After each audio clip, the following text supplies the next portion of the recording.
I'm Joanna. I'm back to show you how written text can be converted into an audio file. This audio file is then ready to be added to a PowerPoint presentation as voiceover.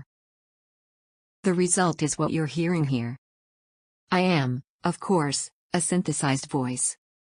I started as a text file. And here I am now, sounding like a human narrator. I believe that this is an important technology.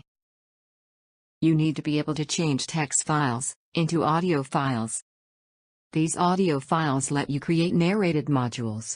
These are then used in the flipped classroom. Shall we get started? First, let me comment on the resources that you'll need. There are 3 tasks. You begin by typing some text files. Then you'll convert the text into audio files. Finally, you'll integrate the audio files into a presentation. All these tasks use commonly available software.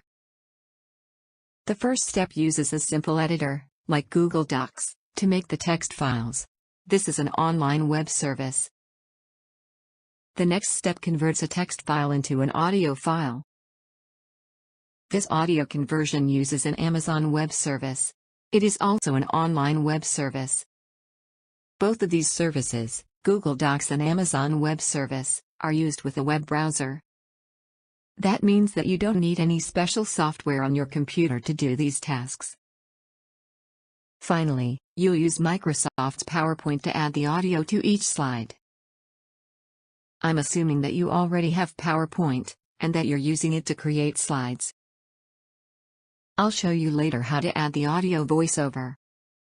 Once you've done these 3 things, your PowerPoint slides can then be made into a video. This'll take just a mouse click or 2. You'll see these 3 icons on the following slides. This will remind you which program, or service, we are discussing. I want to spend a moment describing the Amazon Web Service that we'll be using. There are many Amazon Web Services. They are part of the Amazon Cloud Services. That is, they are done by powerful computers located somewhere. It doesn't really matter where those computers are. The point is, Amazon provides sophisticated software and powerful computers on which it is run. Converting text to audio is a demanding process. The Amazon Web Service handles this well. You'll need to create an account on Amazon Web Services. Don't worry. You won't be spending any money on the services, at least at the start. Once you have an account, you'll use your web browser to log into the Amazon Web Service through the console.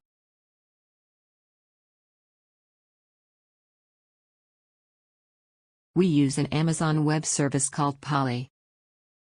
A Polly web page, titled Text-to-Speech, is where you enter the text that'll be converted to spoken audio. After you've entered your text, there are several choices that you'll need to make. The main choice is the voice you want speaking the text.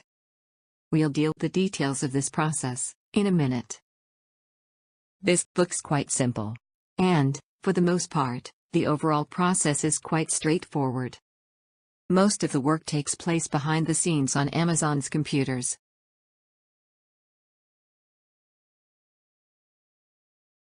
I told you before that you'll need to create an account on Amazon Web Services. Now, I'd like to address the issues of cost and how you can use the audio files. These are important because, in the past, virtually all of the text-to-speech services were either very expensive, or they had very restrictive policies governing the use of the audio. Amazon Web Services is very different. The cost of doing the audio conversions is basically free for the first year. After that, projects as I'm discussing here will cost only pennies. Or, more likely, the conversions will continue to be free. To put this in perspective, consider converting an entire 224-page book to audio. The cost is only about $2.40.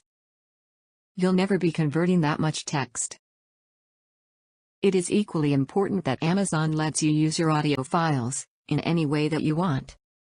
and there are no additional fees for using your audio files. These two things, virtually no cost, and no restrictions on use, make this Amazon Web Service a good fit to our projects. There are two choices in how you format your text for use in Polly, Amazon Web Services text-to-speech service. You can use plain text. This is simply text that has no information about timing, or other modifications, to the way that the audio files are created. Polly does all of the work. The text-to-speech conversion is usually done quite well. If you are just starting using text-to-speech conversions, the plain text alternative is a good choice. The alternative is the SSML choice. This stands for Speech Synthesis Markup Language. This means that you've put special codes into the text. All you're likely to need is the code that causes a brief pause in the spoken dialogue. If you use any SSML codes, you need to surround your text with another code. There are two tabs at the top of the text window. One is for plain text. The other is for text that has SSML codes. Choose the tab that corresponds to whether you're using plain text or SSML text to open the correct text window.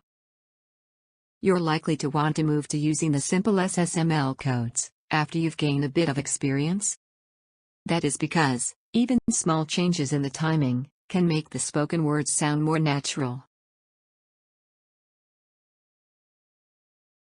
This small example shows some text where the timing of the spoken dialogue is changed. SSML tags are enclosed in angle brackets. Notice that the entire text file is surrounded by SSML speak tags. The top speak tag is a bit different than the bottom speak tag. All of the SSML tags must be made exactly right, or you will get an error message, and the audio file won't be created. The other SSML tag used here is the one that causes a brief pause. It is the SSML break tag. There are two forms shown here. One is for a half-second pause. It is the tag with 500 ms, which means 500 milliseconds. The other break tag is for 1 second. It's possible to change the time value in a SSML break tag. You could, for example, make a 2-second pause. One last thing. You need to enclose the time value in single quotation marks. Be careful. A double quotation mark is an error. The text to be spoken can be created in a simple editor. I mentioned earlier that Google Docs is a good choice. You can type the text for all of the slides in a single file. That's handy, as it helps you store all of the text in one place. This helps you, if you need to make revisions, at some later time. You're now ready to convert the text for a slide to audio. Copy the slide's text and paste it into an open text window in Polly. Make sure that you use the correct Polly window. One is for plain text, and the other is for SSML text. You need to choose a voice before you create an audio file. You should know, however, that Polly can speak in many languages.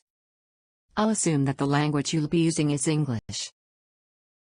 Since English is spoken in many countries, Polly has voices that use the pronunciation for 5 different regions. It's easy to assume, if you are in the United States, that the US voices are the best choice. This may be true, but you'll probably want to try the British voices too. One of them may sound better for your project. The important thing is that you need to choose a voice. Most likely, you'll want to stick with the choice of this voice for your entire project. When you click the Listen to Speech button, you'll hear your words spoken. Listen carefully. If you hear something that is not being said quite right, you can change the text. Then, listen to the speech again. You can, quite quickly, fine-tune your words. When you are satisfied with the spoken audio, click on the Download MP3 button. An audio file will be downloaded to your computer. It's a good practice to rename this file so that you can associate the audio with the proper PowerPoint slide.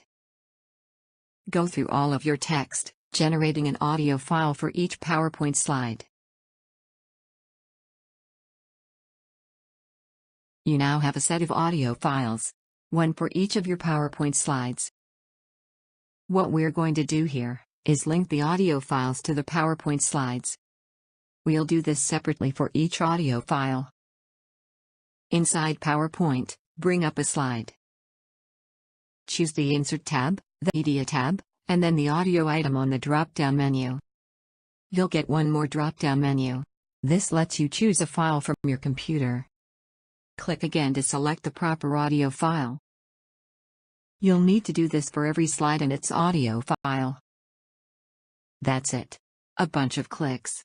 But what this has done is to attach the audio to the slide. You'll now hear your words when you view a slide.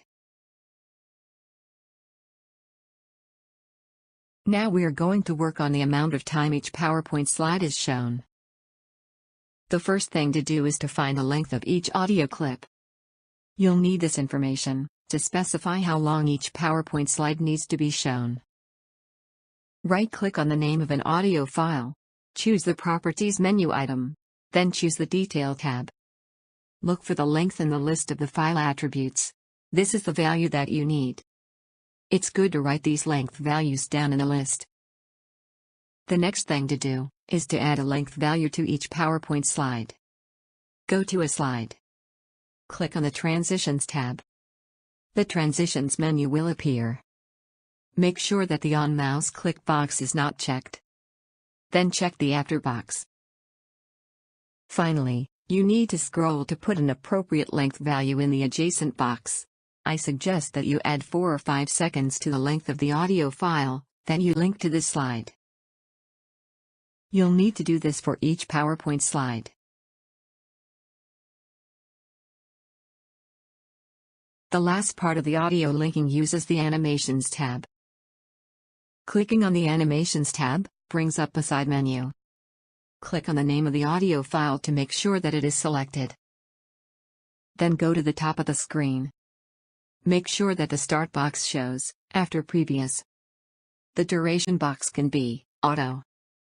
Finally, you'll probably want to set the delay value to 2 seconds. This will give a short pause when the slide is shown, before the audio starts. Run through this process for all of your PowerPoint slides. Then, you're done with all of the preparations.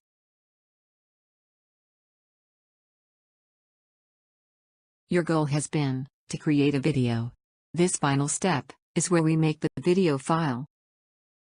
Go to the File tab and choose Save As. Click to get the file type drop-down list. The list of file types is pretty long. Go down this list until you find the MPEG-4 video line. This is the file type that you want. Choose this file type. Give your file an appropriate name, and click Save. Congratulations! You've now got a narrated video file.